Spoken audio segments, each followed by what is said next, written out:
Hey everyone, my name's Christine and I'm from the Plainville Historical Commission, and I'm not one to actually do how-to videos.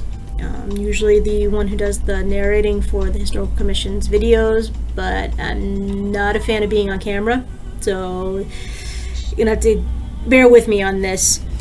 The reason I'm doing this video though is the Plainville Historical Commission has run into a big problem that I'm sure other locations, other historical commissions, and just the general public have also run into. And this problem, I tried doing a Google search on it, tried looking on YouTube for how-to videos, and there are videos available, but the problem is they're not that clear. Sometimes the camera image isn't showing exactly how to actually do this, and it didn't fit to what I needed to do for the Historical Commission. Also, the tool that I wanted to use, there was no videos on how to use it. So I had to kind of guess if this tool was actually going to work for us. So the problem would be these boards. Now, these photos are mainly from the 1970s, late 1960s. And they're really cool photos that we have in our collection of the fire department. Some of them are accidents and rescues, such as this one, which was a fire that broke out at the gas station on the corner of 106 and 152, which is now the mobile station. Also, some of them are just fun events around town that the fire department has done, such as the Santa parade and the Halloween parade, things like that.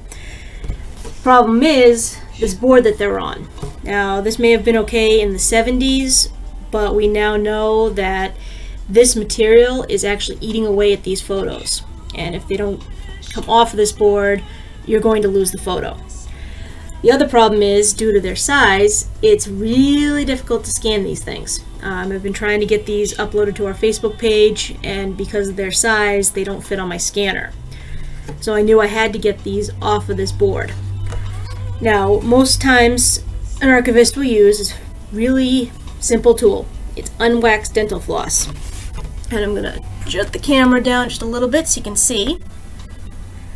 And what they'll do is they'll just go in the corner of the photo and slowly peel it away.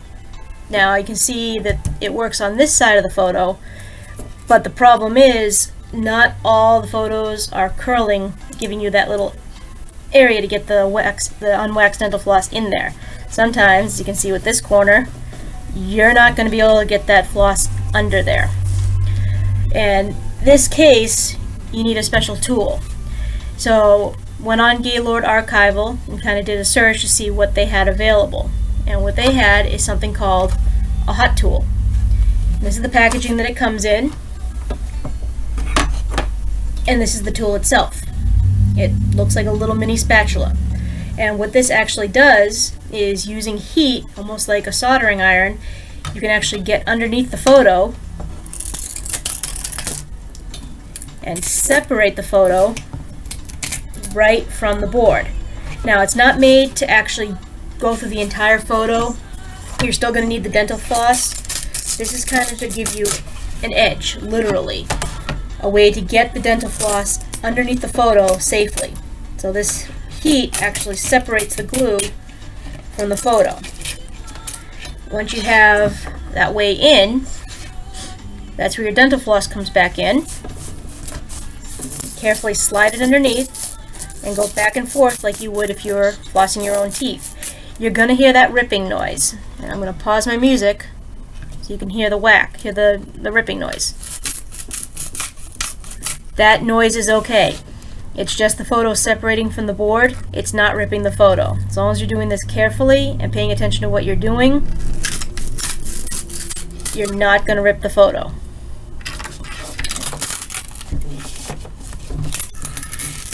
Alright, once you have the photo free of the board, just like that, you write down on the back of the photo what this is. That way you have a document of it, and these photos are going to be scanned at a later date once we get through the pile. We'll have the originals stored safely because it's difficult to store these things given the size of the boards. Even if it wasn't destroying the photos, I would recommend getting this off getting the photos off of this because you just can't store them. There's no safe place. So once the photos are off the board, we can actually scan them, get them digitized, cataloged, get them uploaded to our Facebook page so everybody can see these really awesome photos. And the originals can be stored safely somewhere else, and if someone wants to see the originals, they're more than welcome to. They can set up an appointment to do so. But the originals will be stored safely and not on these boards.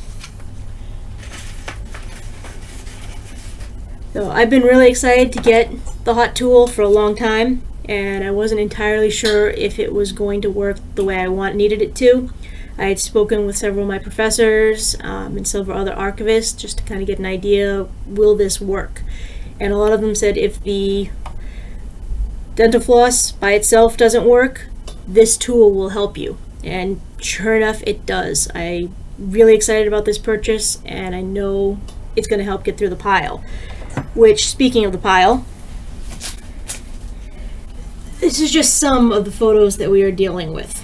Like I said, there's tons of these things, and we got to get through them all and get them off these boards and safely stored. And the hot tool is exactly the tool that I needed.